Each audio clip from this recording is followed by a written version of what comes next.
Nous passons maintenant à l'actualité en France. Le président directeur général du groupe Air France, Christian Blanc, a présenté cet après-midi aux partenaires sociaux le profil du nouveau groupe avec, pour 1997, la création d'une nouvelle compagnie. Antoine Cormery.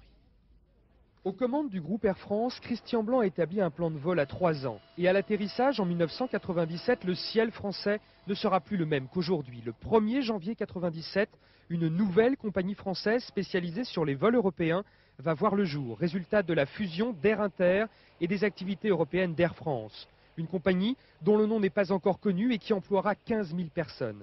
Les vols long courriers vers l'étranger seront eux toujours assurés par Air France.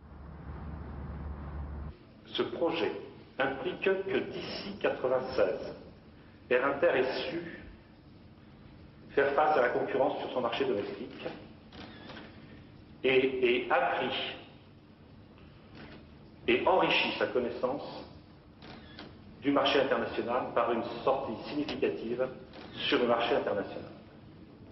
Voilà le défi que nous proposons à l'ensemble des personnels d'Air France et d'Air Inter. D'ici 1997, Air Inter devra donc travailler à améliorer sa productivité et continuer à se développer sur les lignes européennes vers l'Espagne et progressivement vers la Grande-Bretagne, car le monopole sur les lignes françaises est de plus en plus battu en brèche. Au total, il aura fallu 3 longues heures au président du groupe Air France pour dévoiler ses projets d'avenir aux syndicats des deux compagnies. On va annoncer dès ce soir, dès demain matin, à des milliers de personnes, qu'ils soient personnels navigants, qu'ils soient personnels au sol, que dans 28 mois, ils vont changer d'entreprise, sans avoir aucune garantie sur les conditions sociales, sans avoir aucune garantie sur l'ouverture de négociations, sans avoir aucune garantie sur les objectifs et la pérennité de ces activités. Une chose est sûre, c'est qu'il faudra beaucoup de tact et de doigté au pilote Christian Blanc pour négocier ce virage stratégique sans provoquer de turbulences au sein de son équipage.